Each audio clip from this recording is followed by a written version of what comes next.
Hello, my dear students. Welcome to my channel Living Peak Classes Prayagraj. Today we are going to discuss about the class 12th chemistry chapter solution.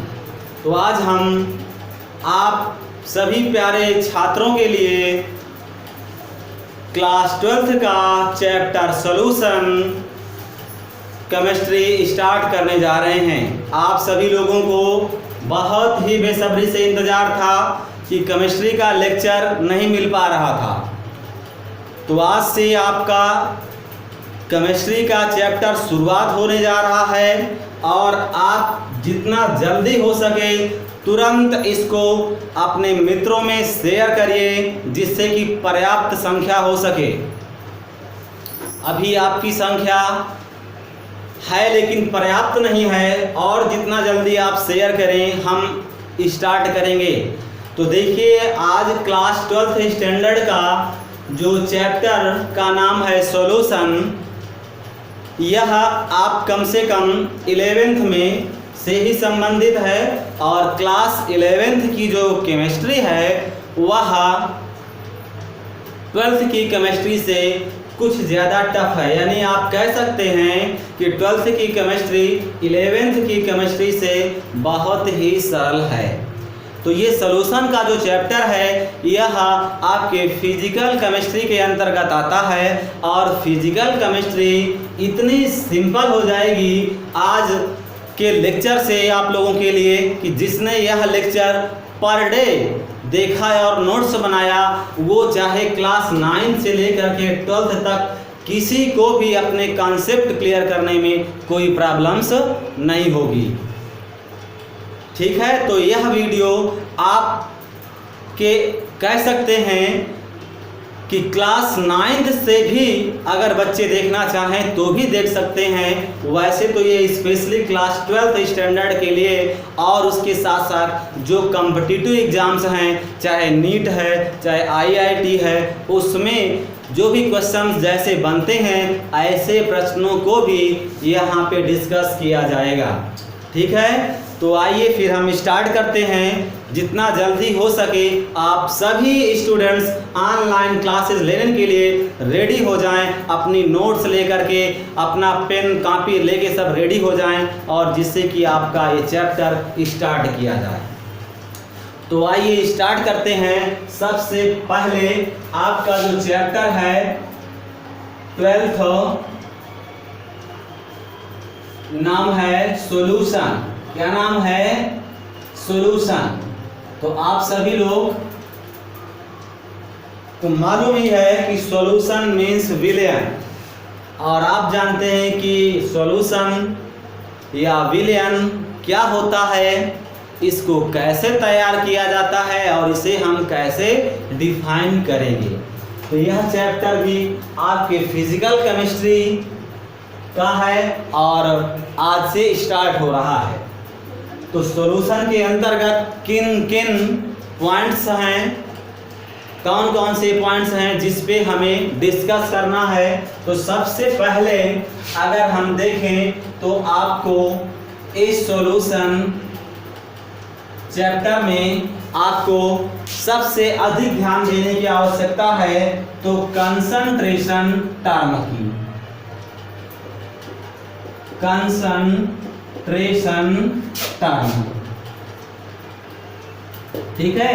ये concentration term क्या होते हैं? ये concentration term mole fraction, normality, molality, ठीक है ना। तो इस टाइप से ये सब आपके कंसंट्रेशन टर्म का यूज किया गया है, और ये कंसंट्रेशन टर्म आपके 11th की केमिस्ट्री से ही संबंधित है। तो जब भी हम इसको पढ़ाएंगे तो जिन बच्चों ने क्लास 11th में अच्छे से अपना ये कॉन्सेप्ट नहीं क्लियर किया है, तो मैं क्लास 11th की केमिस्ट्री बेस से उठा करके यहाँ कंपाइल करके आप लोगों से डिस्कस करते जाएंगे। ठीक है, तो अब इसके बाद में जो सेकंड हमको ध्यान देना है इस चैप्टर में, तो क्या पढ़ना है? वेपर प्रेशर, क्या याद रखना है? वेपर प्रेशर, वेपर प्रेशर, ठीक है। तो ध्यान दीजिएगा, जो हमें सॉल्यूशन के चैप्टर में यह भी बहुत ही इंपॉर्टेंट है, वेपर प्रेशर, ठीक है ना। आपके इस चैप्टर में भी देखा जाए तो वेपर प्रेशर भी बहुत इंपॉर्टेंट पॉइंट्स है, यहाँ से भी प्रश्न बनते हैं। वैसे तो बोर्ड एग्जाम्स में ही बनते हैं, और भी इसके आगे अगर देखा जाए तो जहाँ पे वेरी मोस्ट इम्पॉर्टेंट, जहाँ से क्वेश्चन आपके नीट में, IIT में उठाए जाते हैं आपके यहाँ के इस कॉन्सेप्ट के द्वारा, उसका नाम है कोलिगेटिव प्रॉपर्टीज। क्या नाम है? Colligative properties, colligative properties. अब देखिए, बहुत ही इंपॉर्टेंट है यह प्रश्न, यानी कि यह पॉइंट्स आपके लिए बहुत ही इंपॉर्टेंट है, और यहाँ से आपके नीट में, IIT में क्वेश्चन बनते हैं, ठीक है। अब इस जो कोलिगेटिव प्रॉपर्टीज है, इसमें हम क्या पढ़ना है, किन चीज़ों पे हमें डिस्कस करना है? तो कोलिगेटिव प्रॉपर्टीज के अंतर्गत अगर देखा जाए तो 4 टाइप के जो हैं, जो टर्म्स हैं जिनको हमें याद रखना है। तो रिलेटिव लोअरिंग,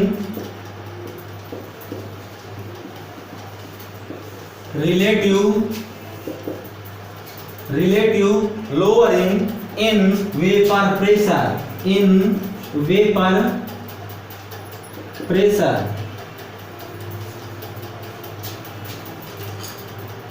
ठीक है। तो फर्स्ट नंबर, ये जो कोलिगेटिव प्रॉपर्टीज है, इसमें फर्स्ट नंबर आपको जिस पे डिस्कस करना है वो relative lowering in vapour pressure. इसी के आगे नेक्स्ट जो पॉइंट्स है जिस पे आपके क्वेश्चंस बनते हैं वो है एलिवेशन इन बॉइलिंग पॉइंट्स। क्या नाम है? Elevation in boiling point, elevation in boiling point, ठीक है। तो ये आपके कोलिगेटिव प्रॉपर्टीज के अंतर्गत। इसी तरह से आप जो है थर्ड कोलिगेटिव प्रॉपर्टीज के अंतर्गत क्या याद रखेंगे? Depression in freezing, depression in freezing point, ठीक है। अब नेक्स्ट जो है आपका पॉइंट्स वो क्या है? ऑस्मोटिक। क्या पॉइंट्स है?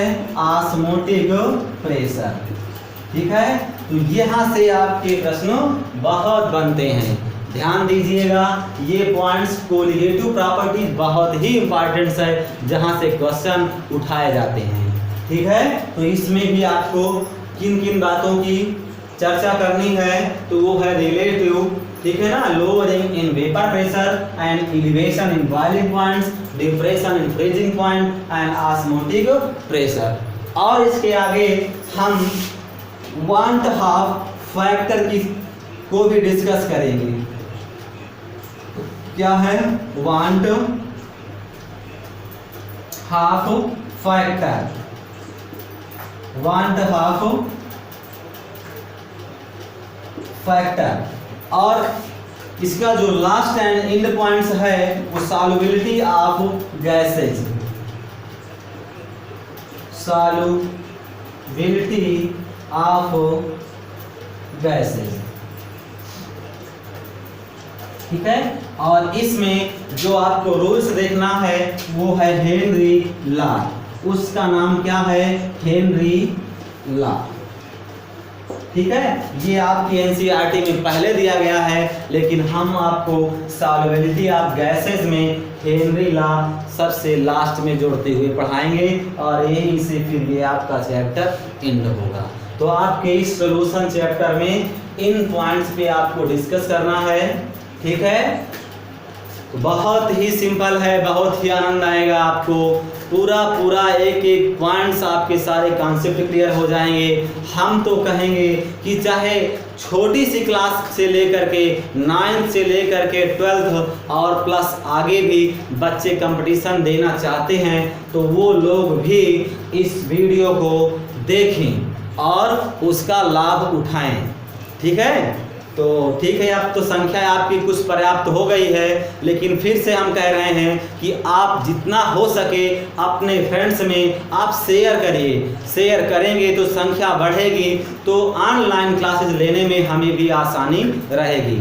ठीक है, तो आप अलर्ट रहिए। अब हम आप लोगों के लिए केमिस्ट्री का सॉल्यूशन चैप्टर लेकर के आए हैं। ठीक है, तो यहाँ पे आप इसको या तो स्क्रीनशॉट ले लीजिए, फिर इसको हम रफ करते हैं।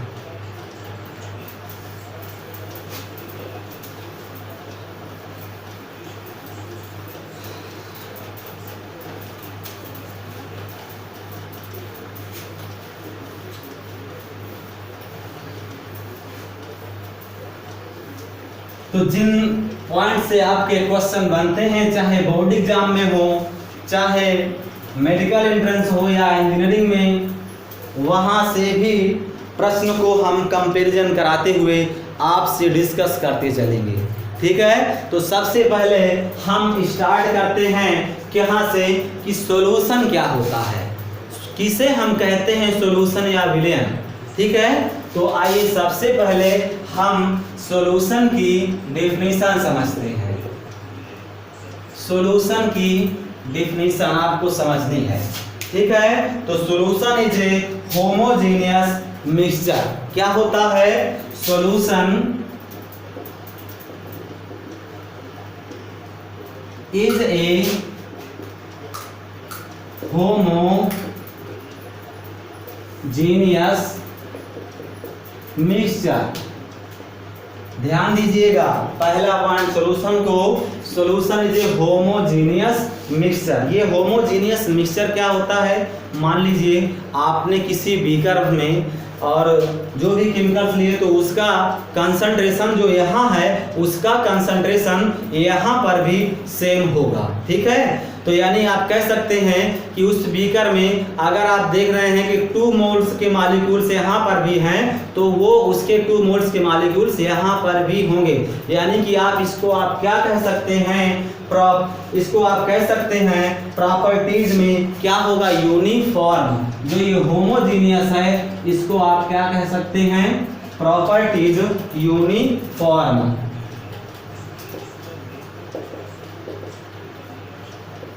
ये यूनिफॉर्म रूप में रहते हैं। ठीक है, तो solution is a homogeneous mixture, यानी कि यह मिक्सचर कैसा है? होमो मीन्स सिमिलर, ठीक है ना, समान। अब इसके आगे अगर आप देखें कि of 2 or more, of 2 or more, 2 या 2 से अधिक की बात कर रहे हैं। Mixture of 2 or more substances,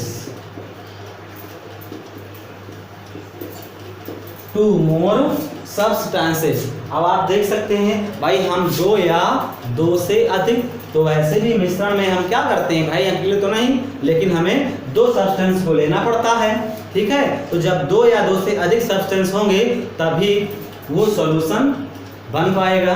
ठीक है ना, तो आगे आप देख लीजिए कि आप 2 or more substances which lost their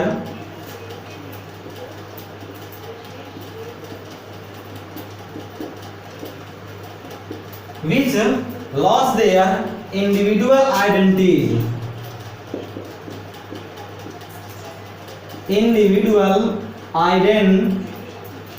क्या है? Individual identities.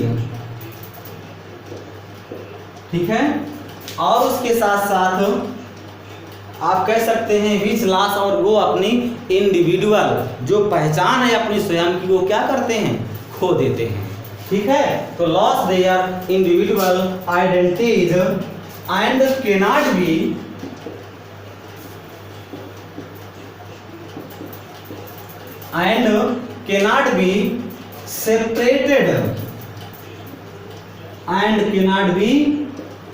separated by simple method।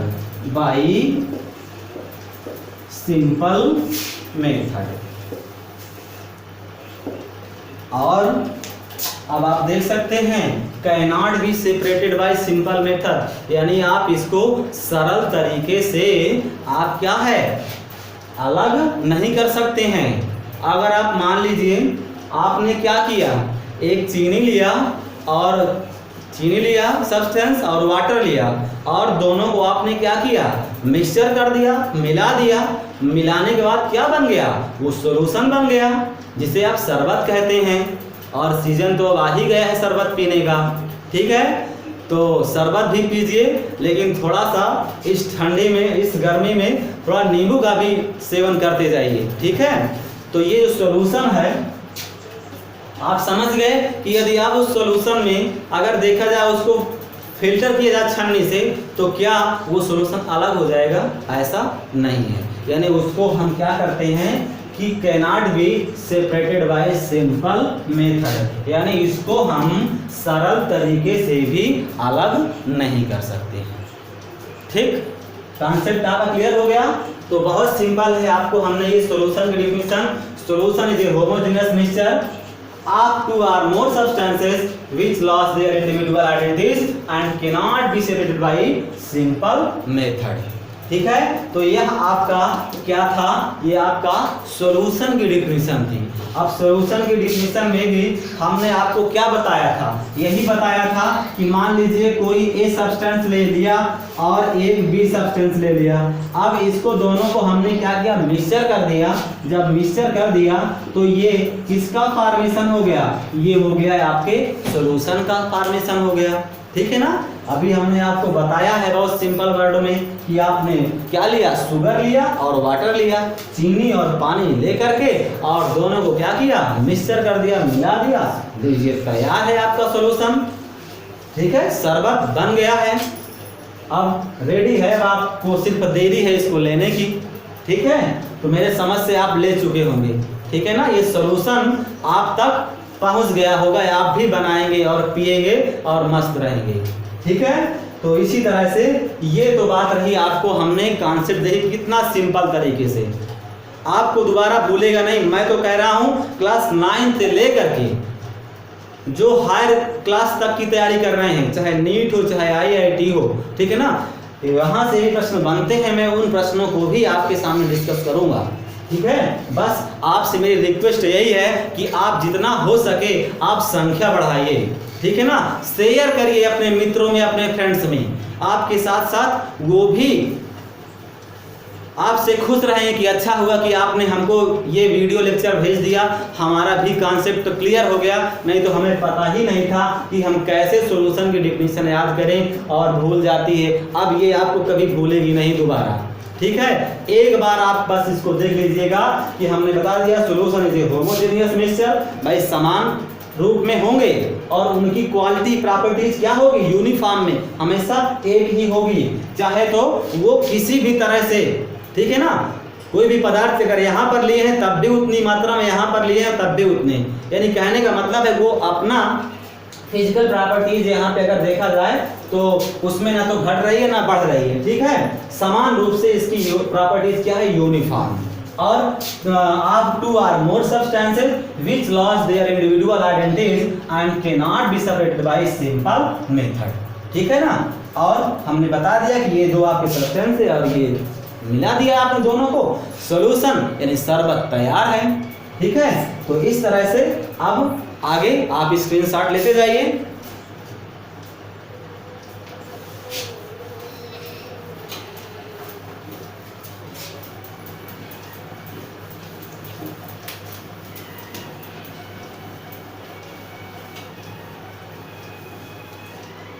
अभी आप देखते रहिए, फिजिकल केमिस्ट्री या केमिस्ट्री इतनी सिंपल है कि आप सिर्फ एक ही बार ये वीडियो लेक्चर देखेंगे, आपके सारे कॉन्सेप्ट क्लियर हो जाएंगे।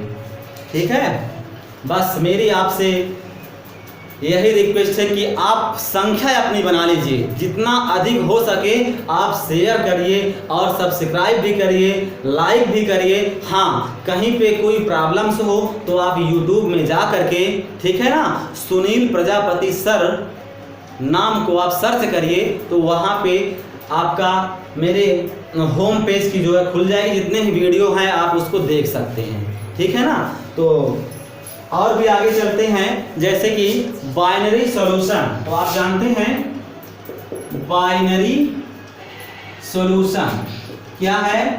Binary solution. भाई बाइनरी सॉल्यूशन मतलब बाई मीन्स दो। आप कह सकते हैं कि ये जो बाइनरी सॉल्यूशन है ये किससे? टू कंपोनेंट, ठीक है ना? किससे मिलकर के ये बना हुआ है? टू कंपोनेंट से।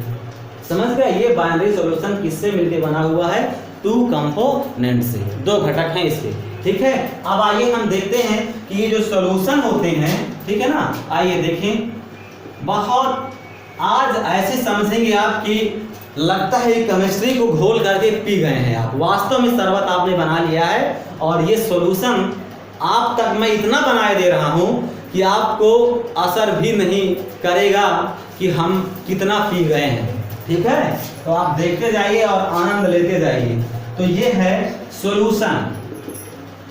आप देखिए जो ये सॉल्यूशन है यह हम इसको टू टाइप्स में यानी कि टू कंपोनेंट्स में इसको हम डिवाइड कर देते हैं। एक को हम क्या कह देते हैं? एक को हम कहते हैं सोलूट। क्या कहते हैं? सोलूट। और दूसरे को हम क्या कह देते हैं? सॉल्वेंट। देखिए ये बच्चों को बहुत भूलता है, कौन सोलूट है और कौन सा जो है सॉल्वेंट है, ठीक है। याद रखिएगा, आज के बाद आप दोबारा कभी नहीं भूलेंगे कि सॉल्यूशन में कौन सोलूट है कौन सॉल्वेंट है, ठीक है ना। जितने भी बच्चे हैं क्लास 9 से लेकर के आगे तक की तैयारी करने वाले सारे बच्चों में आप शेयर करिए इसको। और बच्चों का यदि कॉन्सेप्ट क्लियर रहेगा तभी वो अच्छे अच्छे प्रश्न सॉल्व कर पाएंगे, नहीं तो वो कंफ्यूजन अपने पास बनाए रखेंगे। देखिए क्या हम बता रहे हैं, सोलूट की बात कर रहे हैं। तो सोलूट क्या होते हैं? यहाँ पे एक कॉन्सेप्ट है, क्या है? Smaller amount. अब आप समझ गए, स्मॉलर अमाउंट। और जो भी सॉल्वेंट होगा वो क्या होगा?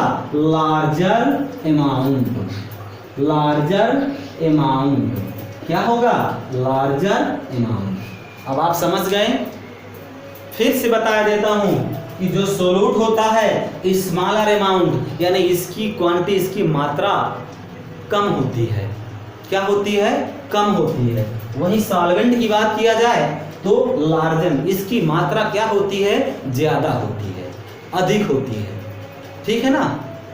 तो अगर इसकी मात्रा ज्यादा होती है, अधिक होती है, तभी मैंने बताया ना, फिर से आप शरबत बनाइए और वहीं पर से आप फिर देखिए कि अगर आपने शुगर सब्सटेंस लिया और वाटर लिया, तो अब आप बताइए, आप अपने से बताइए कि शुगर और वाटर दोनों में अगर देखा जाए तो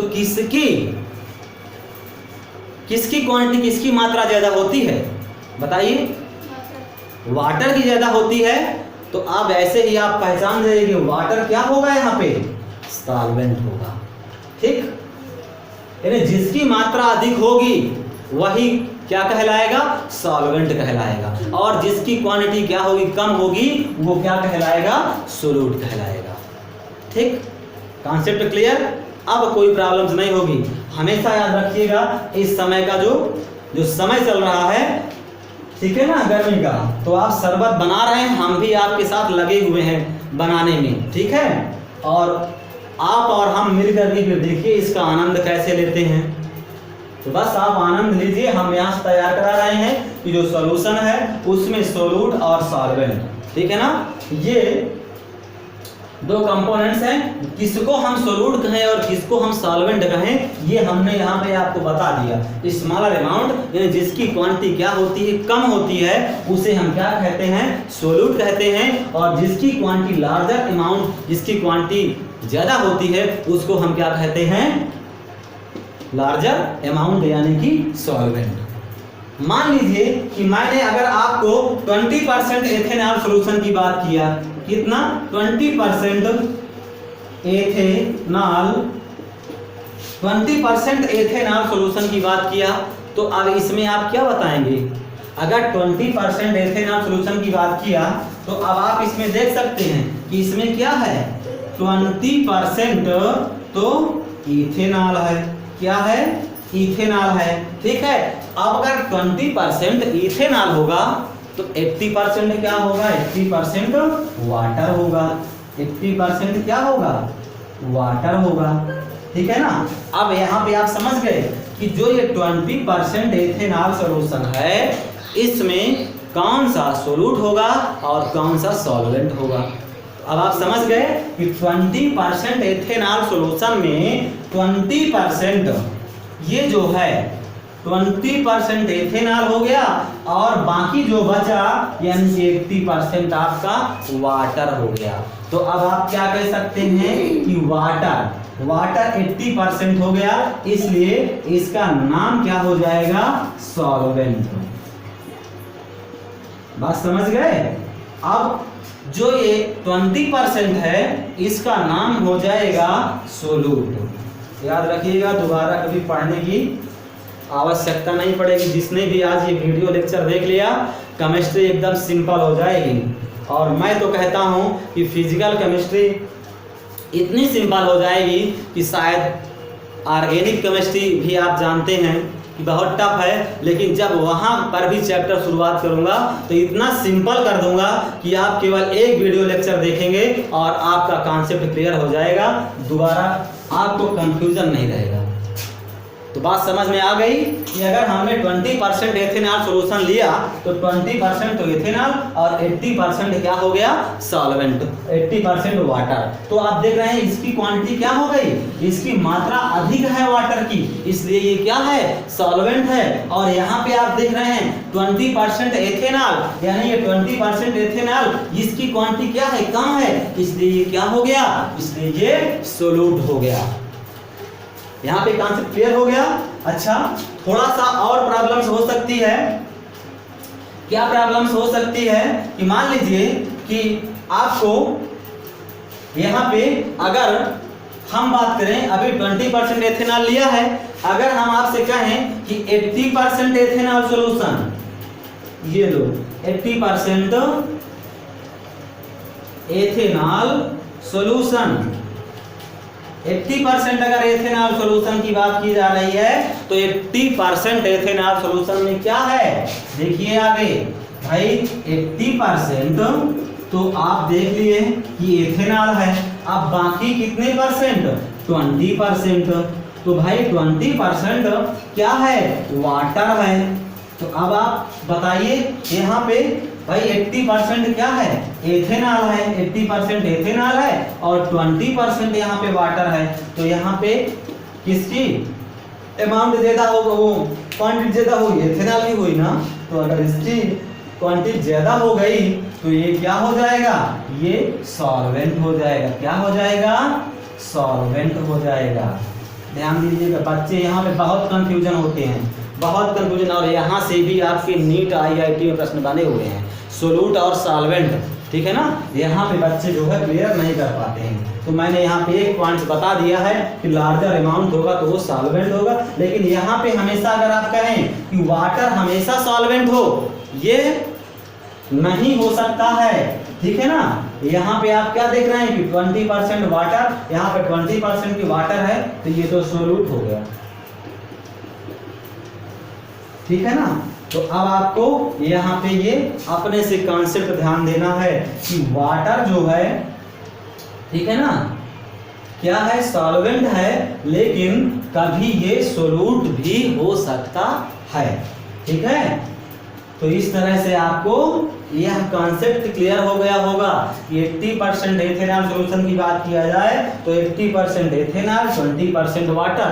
अब यहाँ पे जो वाटर सॉल्वेंट था, क्योंकि वो वाटर यहाँ पे क्या हो गया, वो वाटर यहाँ पे देख रहे हैं सोलूट हो गया, ठीक है ना। वो क्वांटिटी यहाँ पे क्या हो गई, कम हो गई। तो आप ध्यान रखिएगा कि वाटर भी सोलूट हो सकता है।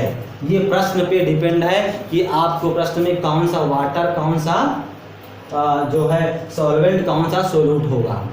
इसी तरह से अगर आप आगे बात करें, मान लीजिए कहीं पे दे दिया कि 50% एथेनॉल, क्या दे दिया, 50% एथेनॉल।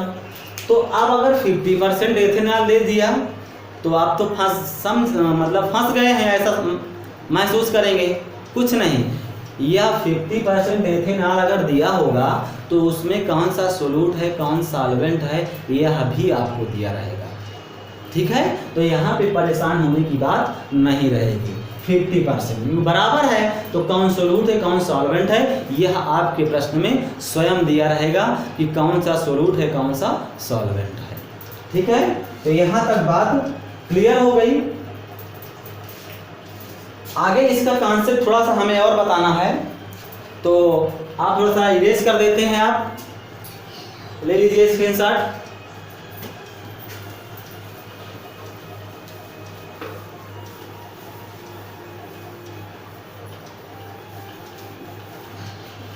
हाँ, तो थोड़ा सा कॉन्सेप्ट आपको क्या बताना है, यहाँ पे सॉल्यूशन का कॉन्सेप्ट ये बताना है कि मान लीजिए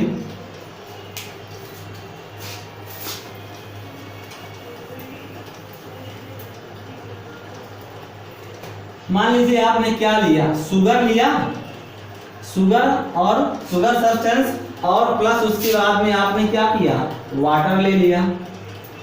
क्या ले लिया, वाटर ले लिया। अब जब शुगर और वाटर ये दोनों मिक्सचर को आपने मिला दिया तो क्या बन गया, ये आपका सॉल्यूशन बन गया। ठीक है, ये बात आपको क्लियर हो गई। यानी शुगर और वाटर को मिक्सचर करके मिला दिया गया तो क्या बन गया, ये सॉल्यूशन बन गया। अब इसी सॉल्यूशन में ही अगर देखा जाए तो यह भी आपको भी पता है कि शुगर क्या है और वाटर क्या है, यह आपको यहाँ पे ध्यान देना है। ठीक है ना, तो शुगर की मात्रा कम होती है, अगर कम होती है तो उसको हम क्या कहेंगे, उसको हम सोल्यूट कहेंगे ना, सोल्यूट स्मॉलर अमाउंट में है। और वहीं पे अगर लार्जर अमाउंट की बात किया जाए तो वाटर यहाँ पे क्या है, आपका वाटर यहाँ पे सॉल्वेंट हो जाएगा। ठीक है, ये सॉल्वेंट हो गया। अब ये बात आपको थोड़ा सा ये समझना है, सॉल्यूशन का जो कॉन्सेप्ट है इसको आपको और भी अच्छी तरीके से समझ लीजिए कि फाइनली जिस कंपोनेंट की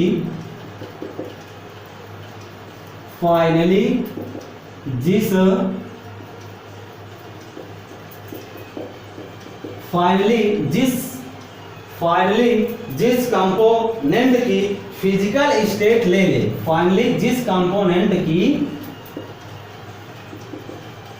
फिजिकल स्टेट ले ले।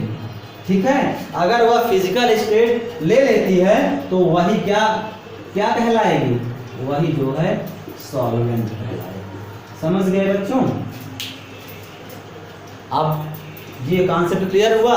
फिर से देखिए, शुगर लिया, वाटर लिया और दोनों को मिक्सचर कर दिया सॉल्यूशन। तो अब आप ये बताइए कि जो सॉल्यूशन की फिजिकल स्टेट है ये किसकी फिजिकल स्टेट ले लिया, किसकी अवस्था ले लिया, बताइए। तो आप देखेंगे ना कि भाई ये भी क्या है, लिक्विड है, ये भी लिक्विड है, ये तो सॉलिड है ना, ये ठोस है, ये लिक्विड है, ये लिक्विड है। तो अब आप समझ गए होंगे कि सॉल्यूशन ने वाटर की फिजिकल स्टेट ग्रहण कर लिया, इसलिए ये वाटर क्या हो गया, सॉल्वेंट हो गया। Clear concept? क्लियर हो गया? अब तो कोई प्रॉब्लम्स नहीं है। यानी सॉल्वेंट को आपको ऐसे भी देखना है कि फाइनली जिस कंपोनेंट की फिजिकल स्टेट ले लेती है वही क्या कहलाती है, सॉल्वेंट कहलाती है। तो भाई सॉल्यूशन ने इस वाटर की फिजिकल स्टेट ले लिया, इसलिए वाटर क्या हो गया, वाटर जो है यहाँ पे सॉल्वेंट हो गया। ठीक है, चलिए आगे बढ़ते हैं। अब थोड़ी सी पॉइंट्स और हैं जिस पे हम लोगों को डिस्कस करना है।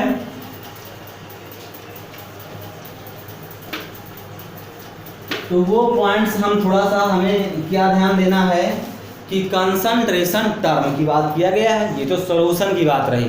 ठीक है ना, आनंद आ रहा है ना सभी बच्चों को? कभी किसी को कोई प्रॉब्लम तो नहीं हो रही है? अगर कहीं पर भी आपको कोई कंफ्यूजन लगे तो तुरंत आप YouTube में जाकर के मैसेज बॉक्स में आप कमेंट करिए और मैं उसको नेक्स्ट वीडियो लेक्चर में भी आपको सॉल्व करने की कोशिश करूँगा। ठीक है, तो इस तरह से आप अपनी तैयारी करते जाइए और आनंद लेते जाइए।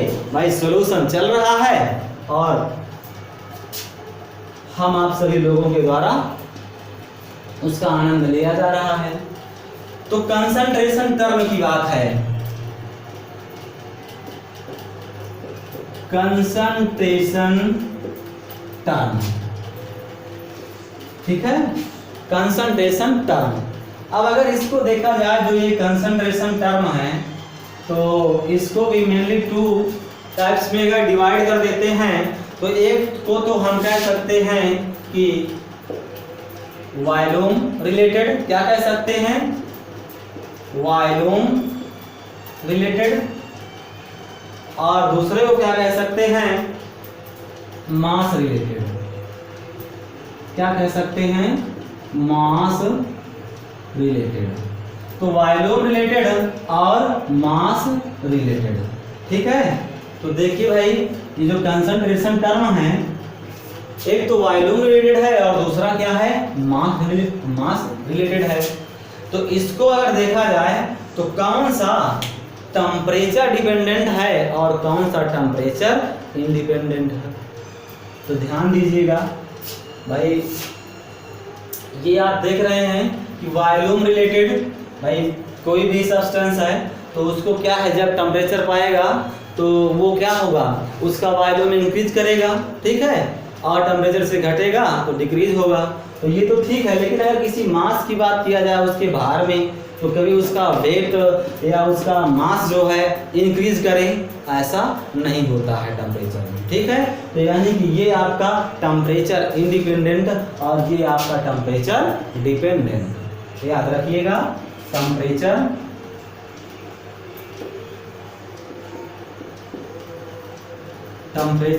डिपेंडेंट, ठीक है। ये टेम्परेचर डिपेंडेंट और ये मास रिलेटेड जो होगा वो टेम्परेचर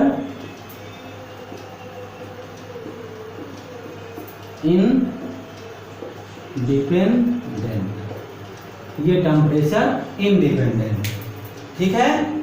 तो इस तरह से कंसंट्रेशन टर्म को हमने एक वॉल्यूम रिलेटेड लिया और एक मास रिलेटेड ले लिया।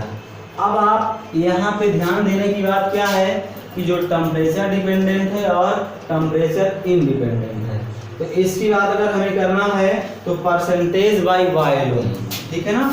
यहाँ पे पॉइंट्स क्या आता है, परसेंटेज बाय वॉल्यूम, और परसेंटेज बाय वॉल्यूम को आप क्या लिख सकते हैं, वॉल्यूम बाय वॉल्यूम परसेंटेज, ठीक है ना, वॉल्यूम बाय वॉल्यूम परसेंटेज। इसी तरीके से वेट परसेंटेज की बात किया जाए, इसकी बात किया जाए वेट परसेंटेज की, तो wait percentage by volume, wait percentage by volume, तो इसको आप क्या लिख सकते हैं, वेट बाय वॉल्यूम परसेंट, ठीक है ना। तो परसेंटेज बाय वॉल्यूम में वॉल्यूम बाय वॉल्यूम हो सकता है, परसेंटेज में वेट बाय वॉल्यूम में वेट बाय वॉल्यूम, तो आप इसको ऐसे लिख सकते हैं। और भी इसके साथ साथ जो पॉइंट्स आता है, क्या आते हैं, मोलैरिटी, क्या आते हैं, मोलैरिटी, याद रखिएगा, ये मोलैरिटी आते हैं। तो ये जो मोलैरिटी है इससे प्रश्न आपके बोर्ड में भी और कंपटीशन में भी प्रश्न बनते हैं। इसी तरीके से मोलैरिटी और क्या है, नॉर्मैलिटी, मोलैरिटी एंड नॉर्मैलिटी, ठीक है। तो ये आपके जो है टेम्परेचर डिपेंडेंट और वॉल्यूम रिलेटेड है, ठीक है। तो इस पॉइंट्स को भी आपको याद रखना है कि परसेंटेज बाय वॉल्यूम को हम वॉल्यूम बाय वॉल्यूम परसेंटेज लिखते हैं, इस तरह वेट परसेंटेज बाय वॉल्यूम को वेट बाय वॉल्यूम परसेंटेज लिख सकते हैं, और यहाँ पे मोलैरिटी है और नॉर्मैलिटी है। यहीं पे अगर बात किया जाए मास रिलेटेड या टेम्परेचर इंडिपेंडेंट की अगर बात किया जाए तो यहाँ पे परसेंटेज बाय मास क्या हो जाएगा, परसेंटेज बाय मास। इसको आप कैसे लिख सकते हैं भाई, परसेंटेज बाई मास की बात की जा रही है ना, वेट की, तो यहाँ पर भी आप वेट बाई वेट परसेंटेज, ठीक है ना, ये लिख सकते हैं। क्यों, मास है भाई तो इसका वेट, तो वेट बाई वेट लिख सकते हैं। इसी तरीके से आगे भी आप इसमें पढ़ते हैं मोल फ्रैक्शन, क्या आता है, मोल फ्रैक्शन, और भी इसके पॉइंट्स क्या हैं मास रिलेटेड के, मोल फ्रैक्शन, मोलैलिटी, क्या होता है, मोलैलिटी, याद रखिएगा ये मोलैलिटी। और इसके बाद में क्या होता है, पार्ट्स पर मिलियन, क्या, पार्ट्स पर मिलियन, और इसी में जो है आगे आपको बिलियन भी मिलता है लिखा हुआ, तो ये पार्ट्स पर मिलियन और आपले बिलियन, ठीक है। तो यहाँ से आपको ये वॉल्यूम रिलेटेड रहा और ये मास रिलेटेड रहा। अब इससे संबंधित क्वेश्चन जो होंगे वो आपको अपने नेक्स्ट वीडियो लेक्चर में इसके न्यूमेरिकल हम लोग सॉल्व करेंगे, इससे बेस्ड जो न्यूमेरिकल होंगे उसको हम लोग सॉल्व करेंगे। लेकिन आपके कंपटीशन में जो या बोर्ड एग्जाम में अगर देखा जाए तो जो ये मोल फ्रैक्शन है ये बहुत ही इम्पॉर्टेंट है, मोल फ्रैक्शन, ठीक है ना। और जिन बच्चों ने क्लास 11th में नहीं पढ़ा है, मैं उनको यहाँ पे बेसिक चीज़ों से स्टार्ट करके और क्लास 12th की केमिस्ट्री से संबंधित चीज़ें बताने की पूरी कोशिश करूँगा, ठीक है। तो ये मोल फ्रैक्शन ये आपके कंपटीशन में बहुत पूछा जाता है, और मोलैलिटी भी बहुत इंपॉर्टेंट है, और यहाँ पे जो है मोलैलिटी, ठीक है। तो ये 3 पॉइंट्स जो हैं बहुत ही इम्पॉर्टेंट हैं, जो आपके कंपटीशन में IIT नीट या अन्य एग्जाम्स में प्रश्न बनते हैं यहाँ से, ठीक है। तो आगे हम जो है इनसे रिलेटेड कुछ क्वेश्चंस लेकर के इनको हम सॉल्व करेंगे, जिससे कि आगे आपका इससे संबंधित और भी कॉन्सेप्ट क्लियर होगा। भाई जिन बच्चों ने क्लास 11th में ये चीज़ें पढ़ लिया है वो तो अच्छा है, लेकिन फिलहाल जिनको अभी तक अच्छे से कॉन्सेप्ट नहीं हुआ होगा, तो मैं वहाँ से क्लास 11 से भी कंपाइल करके क्लास 12th के जो न्यूमेरिकल्स हैं पूरी तरह से समझाने की कोशिश करूंगा, बहुत ही सरल शब्दों में। आज आपको आनंद आया होगा, ठीक है। तो आपने देखा भी कि वास्तव में केमिस्ट्री तो पढ़ाने के लिए अगर देखा जाए तो इस तरह से कॉन्सेप्ट क्लियर करने के लिए, ठीक है ना, सर लोगों को होना चाहिए, जिससे कि पूरी बात आप तक पहुंच सके और ज़्यादा आपको मेहनत ना करनी पड़े, ठीक है।